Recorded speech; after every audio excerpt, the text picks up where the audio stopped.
دعا پڑھنا یہ ہے کہ انسان وہ الفاظ ادا کر رہا ہوتا ہے جو اس کے زبان پر رٹے رٹائے الفاظ ہوتے ہیں، وہ ان الفاظ کو پڑھ رہا ہوتا ہے لیکن مانگ نہیں رہا ہوتا۔ اس کی مکمل اور کامل اور اکمل توجہ الفاظ پر ضرور ہوتی ہے، لیکن اس کیفیت پر وہ نہیں پہنچ پاتے جس کیفیت سے وہ چیز مانگی جاتی ہے۔ ایک رٹا رٹایا سا نظام ہوتا ہے، بالکل یہی کیفیت آج کے دور میں ہماری نمازوں کی بھی ہے کہ ہم نماز پڑھتے ہیں، جو چند کلمات بچپن میں والدین نے یا قاری صاحب نے یا حافظ صاحب نے ہمیں زبانی رٹوا دیے، وہی رٹے رٹائے الفاظ ہم پڑھ دیتے ہیں، اور ہم یہ سمجھتے ہیں کہ ہم نماز ادا کر آئے۔ ہم نماز ادا نہیں کر کے، ہم نماز پڑھ کے آ گئے۔ ادا کرنا اور ہے۔ اب 5 وقت کی نماز ہم پڑھتے ہیں، کوشش کرتا ہے ہر انسان وہ 5 وقت کی نماز پڑھے، جو لوگ نماز پڑھتے ہیں، لیکن کیا وجہ ہے کہ نماز پڑھنے کے بعد اللہ رب العزت نے اس کی نشانی بتائی ہے نا قبولیت کی، قرآن مجید فرقان حمید میں، کہ ان الصلاۃ تنہا عن الفحشاء والمنکر، کہ نماز برائی سے روک دیتی ہے، نماز بے حیائی سے روک دیتی ہے۔ لیکن کیا وجہ ہے کہ نمازیں بھی پڑھی جا رہی ہیں اور برائی بھی نہیں رک رہی، نمازیں بھی جاری ہیں اور بے حیائی بھی نہیں رک رہی۔ لوگ مسجد کی 4 دیواری میں نماز بھی پڑھتے ہیں اور 4 دیواری کے باہر بددیانتی بھی ہے، جھوٹ بھی ہے، غیبت بھی ہے، ملاوٹ بھی ہے۔ وہ تمام کے تمام گناہ یا وہ تمام کی تمام برائیاں جو نماز پڑھنے کے بعد رک جانی چاہیے تھی، وہ نہیں رک سکیں۔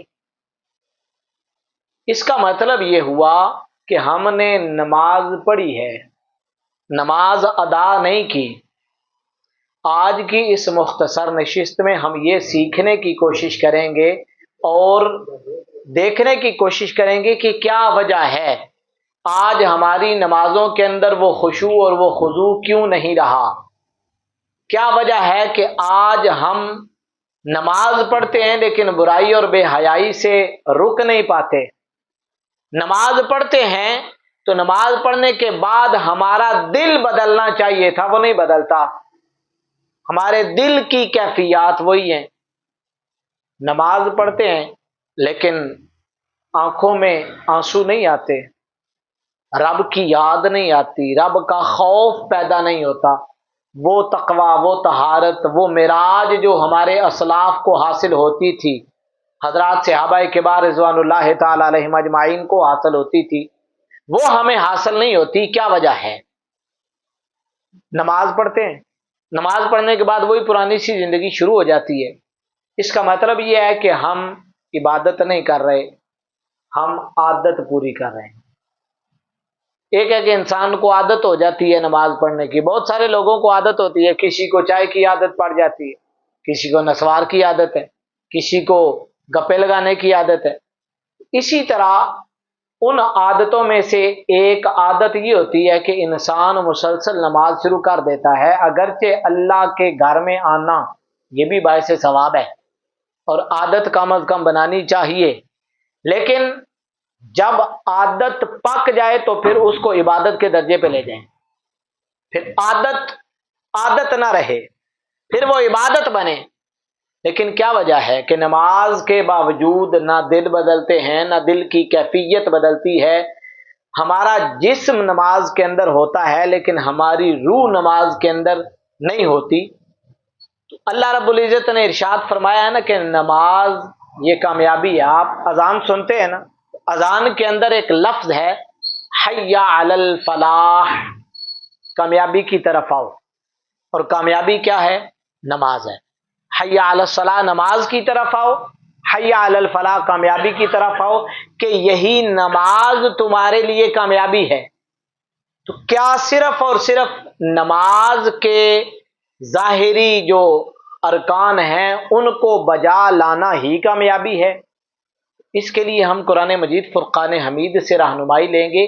قرآن کیا رہنمائی کرتا ہے؟ وہ نماز جو انسان کے لیے باعث نجات بنے گی، وہ نماز جو انسان کو کل جہنم سے دور کرے گی، وہ نماز جو ہمیں اپنے رب کے قریب کرے گی، وہ نماز جس کے پڑھنے کے بعد ہمارے دلوں میں دین اسلام کی اور پیغمبر اسلام صلی اللہ علیہ وسلم کی محبت بڑھے گی، وہ نماز کون سی ہے؟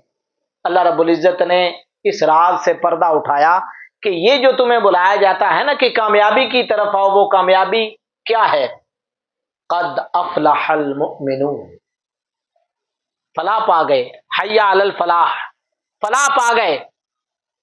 ہر وہ شخص فلاح نہیں پا گیا کہ جس نے نماز پڑھ لی، نہیں، فرمایا قد افلح المؤمنون الذین هم فی صلاتهم خاشعون، فلاح ان لوگوں نے پائی جو اپنی نماز میں اللہ سے ڈرتے ہیں۔ اللہ کا خشوع اور خضوع یعنی یہ کیفیت جو حضوری کی ہے، یہ انہیں نماز کے اندر محسوس ہوتی ہے، وہ انسان فلاح پا گیا۔ صرف عبادت عادت بنا کے کرنے والا نہیں، عبادت کو اس انداز سے ادا کرے جس طرح میرے کریم آقا صلی اللہ علیہ وسلم آپ نے ارشاد فرمایا۔ آپ سے پوچھا گیا مال احسان، آپ ارشاد فرمائے نا احسان کسے کہتے ہیں؟ کیا خوبصورت اور سنہری حروف کے ساتھ لکھے جانے کے قابل وہ کلمات ہیں۔ حضور نے ارشاد فرمایا ان تعبد اللہ کانک تراہ، تو رب کی عبادت اور رب کی بندگی اس انداز سے کر رہا ہو، تجھے دوران نماز وہ معراج روحانیت نصیب ہو جائے کہ گویا تو رب کو دیکھ رہا ہے۔ ان تعبد اللہ کانک تراہ، گویا تو رب کو دیکھ رہا ہے۔ اب یہ روحانیت کی معراج ہے، اسی لیے حضور نے ارشاد فرمایا الصلاۃ معراج المؤمن۔ معراج کیا ہے؟ حضور علیہ الصلوۃ والسلام کا حضور رب کی بارگاہ ناز میں حاضری کا نام معراج ہے۔ اور بندہ مومن کی معراج کیا ہے؟ جب وہ نماز میں کھڑے ہو جاتا ہے تو وہ سمجھ لے کہ وہ رب کی بارگاہ میں حاضر ہو گیا ہے، یہ معراج ہے۔ تو حضور نے ارشاد فرمایا ان تعبد اللہ کانک تراہ، تجھے روحانیت کی یہ معراج نصیب ہونی چاہیے کہ گویا تو رب کا دیدار کر رہا ہے۔ تو کیا ہماری نماز کے اندر یہ کیفیت بنتی ہے کہ ہم رب کو دیکھ سکیں؟ تصور بھی نہیں کرتے ہم۔ حضور علیہ الصلوۃ والسلام نے ارشاد فرمایا کہ اگر تمہیں یہ درجہ نصیب نہ ہو تو پھر دوسرے درجے پہ آ جاؤ۔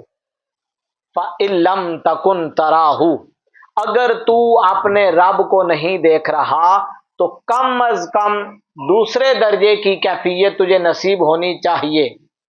کأنک تراہ، اگر یہ کیفیت نہیں ہے فإنہ یراک، پھر یہ تصور پیدا کر لے کہ جس رب کی عبادت کے لیے تو کھڑا ہے وہ رب تجھے دیکھ رہا ہے، پھر یہ کیفیت پیدا ہو جانی چاہیے۔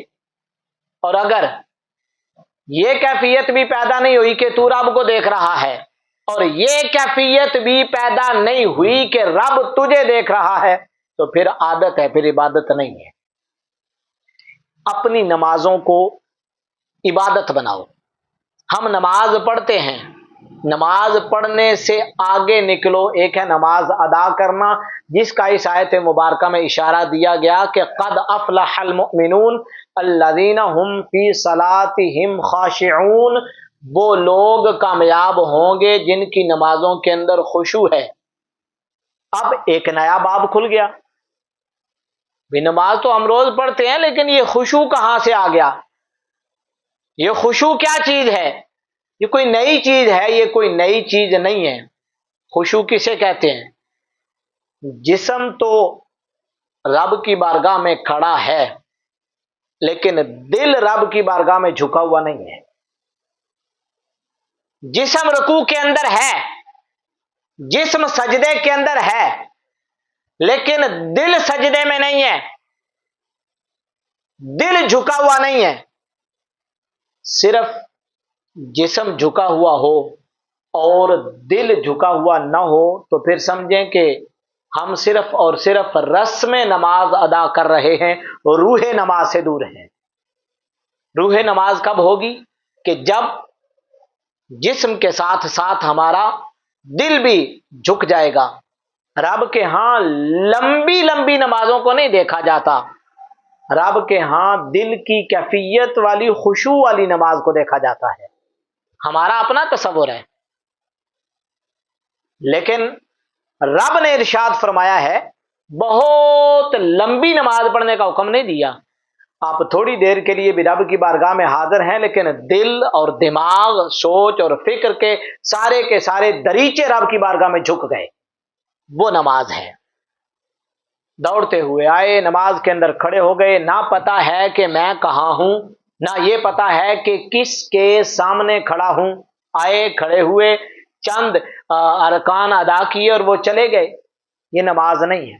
قد افلح المؤمنون الذین هم فی صلاتهم خاشعون، تو خشوع کیا ہے؟ کہ نماز کے اندر انسان کا دل بھی جھکے۔ ویسے نماز کی برکات بہت ہیں، اب کوئی یہ سن کے کہ چونکہ مجھے یہ کیفیت حاصل نہیں ہوتی وہ کہیں نماز ہی نہ چھوڑ دے۔ نماز میں تو رب کی بارگاہ میں تو کوئی بندہ جھوٹ موٹ کا بھی کھڑا ہو جائے نا، جھوٹ موٹ کا بھی کھڑا ہو جائے تو تب بھی لوگ کہتے ہیں صوفی صاحب ہیں، وہ تو بندوں کی زبان سے تمہیں صوفی بھی کہلوا دیتا ہے۔ داڑھی رکھی ہوئی ہو نا اور الف بے بھی نہ آتی ہو تو تب بھی لوگ مولوی صاحب کیا ہی دیتے ہیں۔ یہ تو برکات ہے نا، نماز کی برکات ہے۔ وہ ایک بزرگ واقعہ بیان کر رہے تھے کہ ایک چور تھا، اس نے چوری کی پرانے زمانے کے اندر، تو وہ کچھ باندھا اس نے اور جاگ آ گئی گھر والوں کو، تو وہ وہاں سے وہ گٹھڑی لے کے بھاگ نکلا۔ بھاگتے بھاگتے قریب ہی دیکھا مساجد کی چھوٹی چھوٹی دیواریں ہوتی تھی، اس نے دیکھا کہ یہ مسجد ہے، اس نے فوراً وہ گٹھڑی اس کے اندر پھینکی اور چھلانگ لگا کے مسجد میں آ کے کھڑا ہوا۔ گٹھڑی ایک کونے میں رکھ دی کہ نظر نہ آئے، اور خود بغیر وضو کیے ہاتھ باندھ کے وہاں کھڑا ہو گیا۔ اب دوڑتے دوڑتے جو اہل خانہ چور کو ڈھونڈ رہے تھے وہ وہاں پہنچے تو ایک نے کہا وہ مسجد میں کوئی بندہ کھڑا نظر آ رہا ہے، تو دوسرے نے کہا نہیں اس کو چھوڑ دو، وہ تو صوفی صاحب کھڑے ہیں اور نماز تہجد ادا کر رہے ہیں۔ تو رب کی بارگاہ میں تو کوئی بندہ جھوٹ موٹ کا بھی کھڑا ہو جائے تو رب اس کی عزت کا بھی خیال رکھ لیتا ہے، اس کی عزت کا بھی وہ لحاظ رکھ لیتا ہے۔ تو کھڑے تو ہوں لیکن اس کیفیت سے آگے بڑھیں۔ جو پرماننٹ نماز ادا کر رہے ہیں ان کے دل کی دنیا بھی بدلنی چاہیے۔ ہم کھڑے ہیں لیکن دل کی دنیا بدل نہیں رہی، ہم نماز پڑھ رہے ہیں اور برائی بھی جاری ہے، حالانکہ رب کا قرآن کہتا ہے ان الصلاۃ تنہی عن الفحشاء والمنکر۔ نماز کی قبولیت کی سب سے بڑی نشانی یہ ہے کہ جب انسان رب کی بارگاہ میں کھڑا ہو جاتا ہے، خشوع اور خضوع کے ساتھ نماز ادا کرتا ہے، تو وہ نماز انسان کو برائی سے بھی روک دیتی ہے اور بے حیائی کو بھی روک دیتی ہے۔ جب وہ کہہ دیتا ہے نا اللہ اکبر، اس کے بعد دنیا کی اور کوئی شے اس کے سامنے بڑی نہیں رہتی، پھر بڑا رب کا حکم رہتا ہے۔ رب کے بڑا ہونے کا مطلب ہم لوگ شاید یہ سمجھتے ہیں کہ خدا نہ خواستہ جسم کے اعتبار سے رب بڑا ہے، وہ تو جسم سے پاک ہے، اس کا نظام سب سے بڑا ہے۔ دنیا کے ہر کام میں جہاں آپ کی انا آڑے آتی ہے، اگر وہاں رب کا پیغام سامنے آ گیا تو پھر آپ نے رب کے نظام کو بڑا سمجھا، لیکن ہر جگہ پر اگر آپ نے اپنی انا کو آگے کھڑا کر لیا تو پھر آپ دور ہو گئے، پھر نماز کے اندر جھکے نہیں۔ تو خشوع کیا ہے کہ انسان کا دل بھی رب کی بارگاہ میں جھکا ہوا ہونا چاہیے۔ اب خشوع آتا کیوں نہیں ہماری نمازوں میں، یہ چیز بھی ہم نوٹ کر لیتے ہیں تاکہ کم از کم ان چیزوں سے ہم دور تو ہو سکیں۔ خشوع نہ آنے کی سب سے بڑی وجہ ہمارا دل دنیا دار ہے اور خالص دنیا دار ہے، دل دنیا میں مصروف رہتا۔ ہم نماز کے اندر کھڑے ہیں، دھیان کاروبار میں ہے، ہم نماز کے اندر کھڑے ہیں، دل موبائل میں ہے، ہم نماز کے اندر کھڑے ہیں، دل گھر میں ہے، ہم نماز کے اندر کھڑے ہیں، ادھر شادی کا کھانا کھلنے والا ہے، دھیان ادھر ہے۔ ہم صرف اور صرف جسمانی طور پر کھڑے ہیں، ذہن وہاں پر حاضر نہیں۔ آپ نے دیکھا ہوگا بسا اوقات مجلس کے اندر بہت سارے لوگ جسمانی طور پر آپ کے ساتھ بیٹھے ہوتے ہیں لیکن ذہنی طور پر وہ آپ کے ساتھ نہیں ہوتے، وہ اپنی سوچوں میں گم ہوتے ہیں، تو خشوع اور خضوع کیوں نہیں آتا کہ ہم نے اپنے اندر وہ حضوری والی کیفیت ہی پیدا نہیں کی، ہم نے اپنے دل کو رب کی بارگاہ میں حاضر ہی نہیں کیا، ہم نے صرف اور صرف جسم کا جو بت تھا وہ کھڑا کر دیا ہے رب کے سامنے۔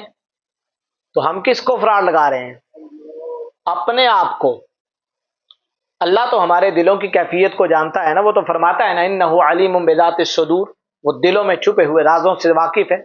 رب تو جانتا ہے نا کہ آپ نماز میں کھڑے ہیں اور آپ کا دھیان کہاں ہے۔ وہ تھے نا ایک بزرگ، وہ کہنے لگے کہ غالباً میاں محمد بخش عارف کھڑی رحمۃ اللہ تعالی علیہ، ان کے جو بھائی تھے نا وہ امام مسجد تھے، تو میاں صاحب ان کے پیچھے نماز نہیں پڑھتے تھے، تو بھائی نے والدہ سے شکوہ کیا کہ یہ میرا بھائی ہے، یہ میرے پیچھے نماز نہیں پڑھتا۔ تو والدہ نے بلا بھیجا، انہوں نے کہا کہ محمد بخش تو اس کے پیچھے نماز کیوں نہیں پڑھتا؟ کیا امی جان کل سے پڑھوں گا۔ تو ایک دن انہوں نے نماز پڑھی پیچھے، پھر چھوڑ دی۔ انہوں نے پھر شکایت کی والدہ کو کہ یہ دوبارہ نماز نہیں پڑھتے۔ والدہ نے دوبارہ بلا بھیجا، بھئی ایک نماز پڑھ گئے تو تم پھر پیچھے ہو گئے ہو۔ انہوں نے کہا کہ میں نے ایک نماز اس کے پیچھے پڑھی ہے، تو یہ مصلی امامت پہ کھڑا ہوتا ہے لیکن اس کا دل وہاں نہیں ہوتا، اس کا دل کہیں اور ہوتا ہے، اس کا دھیان کہیں اور ہوتا ہے، اس لیے میں اس کے پیچھے کھڑا نہیں ہوتا۔ وہ ماں بھی تو میاں محمد بخش رحمۃ اللہ تعالی علیہ کی ماں تھی نا، انہوں نے کہا کہ اس کا مطلب ہے کہ تیرا دھیان بھی اس کے دل کی طرف ہے، تو بھی رب کی بارگاہ میں حاضر نہیں، تو بھی اس کے دل کی دنیا کو پڑھ رہا ہے۔ وہ شرمندہ ہوئے۔ مطلب کہنے کا یہ ہے کہ ہم ذہنی طور پر رب کی بارگاہ میں حاضر نہیں ہوتے، صرف اور صرف جسمانی طور پر رب کی بارگاہ میں حاضر ہوتے ہیں۔ جب تک ہم ذہنی طور پر، روحانی طور پر رب کی بارگاہ میں حاضر نہیں ہوں گے، اپنے دل کی دنیا کو رب کی بارگاہ میں حاضر نہیں کریں گے، تب تک خشوع ہمیں حاصل نہیں ہوگا۔ نماز کی اہمیت کا ہمیں احساس ہی نہیں، ہمیں پتہ ہی نہیں ہے کہ الصلاۃ معراج المؤمن، نماز بندہ مومن کی معراج ہے۔ آپ کسی افسر کے سامنے کھڑے ہو تو آپ کے کھڑے ہونے کے اطوار کیسے ہوتے ہیں؟ کسی بھی دفتر کا دروازہ کھولتے ہیں نا، باہر آپ جیسے بھی کھڑے ہو، کسی بھی بڑے افسر کے سامنے جب آپ کھڑے ہوتے ہیں نا، آپ کے کھڑے ہونے کا انداز بدل جاتا ہے، آپ کے بولنے کا انداز بدل جاتا ہے، آپ کے ایٹیکیٹس جو ہیں، وہ آداب ہیں، بالکل بدل جاتے ہیں۔ آپ فری ہو کے نہیں کھڑے ہو کے انتہائی ادب سے کھڑے ہوتے ہیں، وہ افسر ہے کچھ بھی کر سکتا ہے۔ اگر ایک افسر کے سامنے کھڑے ہونے کے آداب کا آپ کو پتہ ہے اور یہ پتہ نہیں کہ آپ نماز میں کس کے سامنے حاضر ہیں، تو پھر آپ سے بڑا بھی کمبخت کوئی نہیں کہ جس انسان کو یہی پتہ نہ ہو کہ میں کھڑا کہاں ہوں۔ اور ایک وجہ خشوع نہ ہونے کی یہ بھی ہے کہ گناہوں کی کثرت نے ہمارے دلوں کو سیاہ کر دیا۔ گناہوں کی کثرت انسان کو نیکی سے دور کرنے میں سب سے بڑی وجہ ہوتی ہے۔ ہم گناہوں کے اندر اتنے آگے چلے جاتے ہیں کہ نیکی کرنا ہمارے لیے مشکل ہوتا ہے۔ اور ایک سب سے بڑی وجہ یہ ہے کہ ہم نے نماز کا رٹا لگایا ہے۔ ہم بچپن میں تھے، مولوی صاحب نے، قاری صاحب نے، حافظ صاحب نے، علامہ صاحب نے، استاد صاحب نے ہمیں نماز رٹوا دی ہے۔ رٹے رٹائے وہ الفاظ ساری زندگی ہم پڑھ جاتے ہیں۔ کیا سن بلوغت کو جب آپ پہنچے تو آپ نے اس کا ترجمہ پڑھنے کی کوشش کی؟ آپ نے جب اردو پڑھنا سیکھی، جہاں آپ نے بہت سارے ناول پڑھے، وہاں ایک کتاب ایسی بھی آپ نے پڑھی کہ یار میں ہر روز کھڑا ہوتا ہوں، کبھی میں پڑھ تو لوں نا الحمدللہ رب العالمین کا معنی کیا ہے؟ پتہ تو چلے نا کہ تمام تعریفوں کا مالک وہ رب ہے، الرحمن الرحیم مالک یوم الدین، وہ بدلے کے دن کا مالک ہے۔ بدلے کا دن کیا ہے؟ کبھی ہم نے یہ چیزیں دیکھی نہیں نا۔ جب انسان کی توجہ اس معنی پر ہوگی نا تو تب انسان کبھی بھی اس سے دائیں بائیں نہیں ہوگا، پھر انسان جھکے گا اور رب کی بارگاہ میں حقیقی معنوں کے اندر جھکے گا کہ یار میں تو اتنی بڑی بارگاہ کے سامنے ہوں کہ مالک دنیا کا بھی وہی ہے، میں قبر میں ہوں تو مالک وہی ہے، کل میدان محشر میں ہوں گا تو تب بھی مالک وہی ہوگا، مالک یوم الدین۔ اس لیے نماز کے ترجمے کو سمجھیں اور خشوع اور خضوع پیدا کرنے کے طریقے اختصار کے ساتھ سماعت کر لیں۔ ہر نماز کو حضور نے ارشاد فرمایا کہ آخری نماز سمجھ کے پڑھا کرو، پتہ نہیں اس کے بعد زندگی میں آخری نماز نصیب ہوتی ہے یا نہیں ہوتی، پھر کیفیت بنتی ہے۔ اور سب سے بڑی بات جو میں نے پہلے کہی، سمجھیں آپ کیا پڑھ رہے ہیں، اس کا معنی کیا ہے۔ قل هو اللہ احد کیا ہے، التحیات للہ والصلوات والطیبات کیا ہے، ربی جعلنی مقیم الصلاۃ ومن ذریتی ربنا وتقبل دعا یہ کیا ہے، اللہم صلی علی محمد یہ کیا ہے۔ کبھی غور کریں، ان کے ترجمے پڑھیں اور نماز سے پہلے تیاری کریں۔ ذہنی طور پر شادی پہ جاتے ہیں نا تو کئی گھنٹے تیاری کرتے ہیں، فوتگی کے پہ بھی جانا ہو نا تو کافی ٹائم لگا کے جاتے ہیں وہاں پر کہ کیا میں ذہنی طور پر اس قابل ہوں کہ جس کیفیت میں جا رہا ہوں وہ کیفیت اپنے اوپر طاری کرتے ہیں۔ نماز میں جیسے کیسے ہوتے ہیں وہ کھڑے ہو جاتے ہیں، بسا اوقات تو شرم آتی ہے کہ لوگ ایسا ایسا لباس پہن کے نماز کے اندر کھڑے ہو جاتے ہیں جو لباس پہن کے انسان کبھی اپنے سگے بہن بھائی کے سامنے نہیں جا سکتا، وہ لباس پہن کے ہم رب کی بارگاہ میں حاضر خدمت ہوتے ہیں۔ حالانکہ قرآن کہتا ہے خذوا زینتکم عند کل مسجد، ہر نماز کے وقت زینت کو لازم پکڑو، دیکھو کہ کیا میں اس قابل ہوں کہ میں رب کی بارگاہ میں جا کے کھڑا ہوں۔ رب کو ہماری اس ٹیٹک پھیٹک کی ضرورت نہیں، یہ ہماری ضرورت ہے کہ ہم کم از کم اس کیفیت میں ہوں گے۔ جب لباس لتھڑا ہوا ہو تو آپ کی کیا کیفیت بنے گی، کیا خشوع اور خضوع ہوگا، اور دل میں رب کا اجلال پیدا کریں کہ کتنی بڑی بارگاہ کے سامنے میں کھڑا ہوں۔ آپ نے وہ سنا نہیں حضرت علی المرتضیٰ رضی اللہ تعالیٰ عنہ کا واقعہ، کو تیر لگ گیا تو وہ نکالنے لگے تو انہوں نے کہا نہیں مجھے تکلیف ہوگی، میں 2 رکعت نماز نفل شروع کرتا ہوں پھر تم تیر نکالنا۔ جب وہ نماز شروع کیا کرتے تھے تو ان کا رنگ زرد ہو جاتا تھا، رب کے خوف کی وجہ سے وہ کیفیت طاری ہوتی تھی کہ جب ان کا وہ تیر نکالا گیا تو وہ کہتے ہیں کہ مجھے تو دوران نماز پتہ ہی نہیں چلا کہ تم نے تیر نکالا ہے۔